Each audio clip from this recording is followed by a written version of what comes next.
Hey everybody, today we are going to talk about something that can be a little bit intimidating about backpacking, and that is where do you go to the bathroom? So let's talk about a few principles that are important to keep in mind at first. So first things first, always following the leave no trace principles. Whatever you bring in with you when you go to backpack, you must bring out. So if you decide that you're going to bring toilet paper, make sure that whatever you do use, you bring out with you. What you want to think about is where you can go to the bathroom. So making sure that you're 200 feet from both the trail and any water source. So think about taking about 70 steps away. When we're talking about peeing, if you decide that you don't want to use toilet paper, you obviously have the option to drip dry or just twerk it out. Or you can use a Kula cloth. It's an antimicrobial pee cloth. And one side is like really cute, you can get designs on it and stuff, and the other is black and it absorbs the moisture. So there's a couple options as a woman when you're backpacking to take a pee in the backcountry. So let's talk about squatting to pee. This is not my preferred way to do it, but I'm going to share it anyway.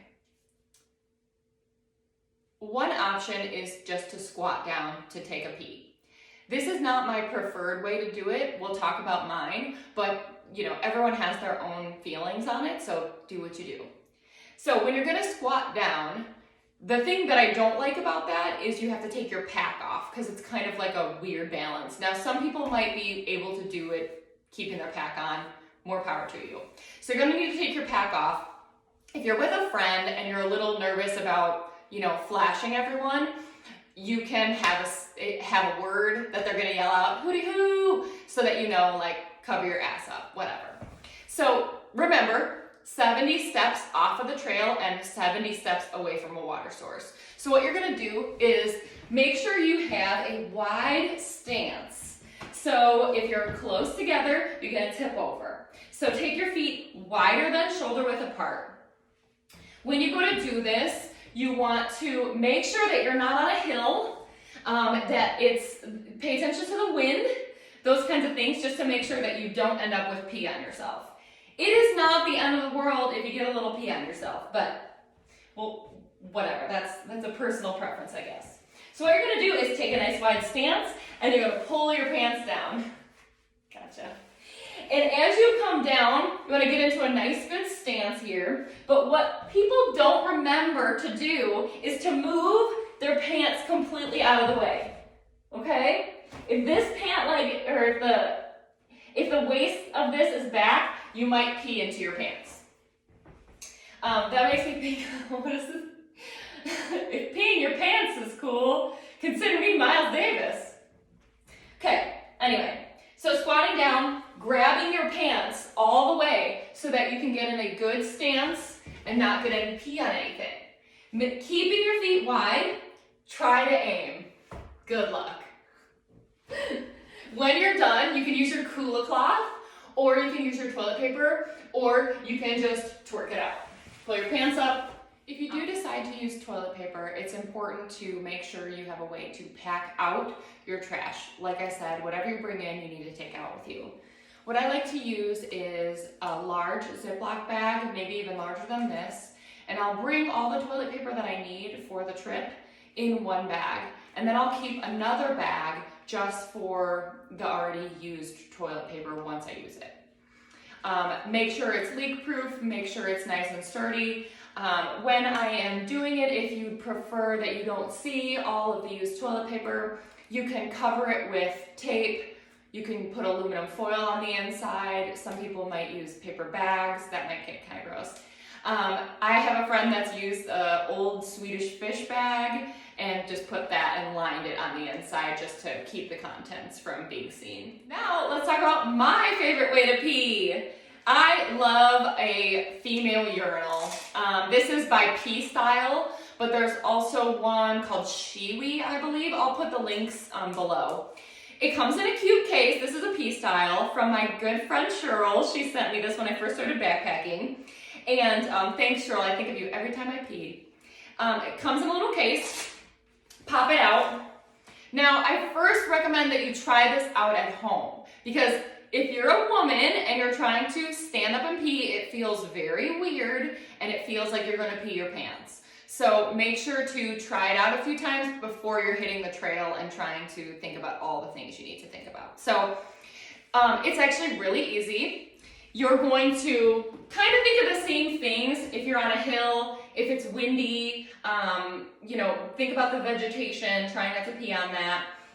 And you still want a good stance. I like a good power, manly stance here. And what you're gonna do is take your pee style, shiwi, whatever. There's a couple different styles. And all you'll do is do it like a dude.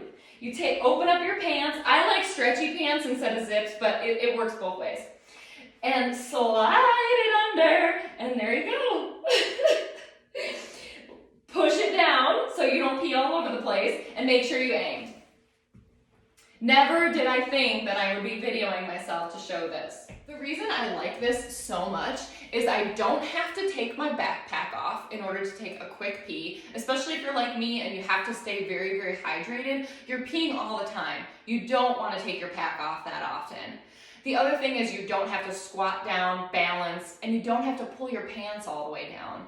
Not only does it make me nervous that I'm gonna end up flashing someone, but also I may squat down into some poison oak, poison ivy, whatever. I don't know what I'm squatting down into. So I can be a little bit safer by standing. My other reason I love it is because you can pee off of things. So I peed off of a mountain once. It was epic. Let's talk about when you have to take a shit. First rule that I live very strictly by is do not wait to dig your poop hole when you have to go. Because sitting like this while you're digging and exerting energy will make you want to shit your pants.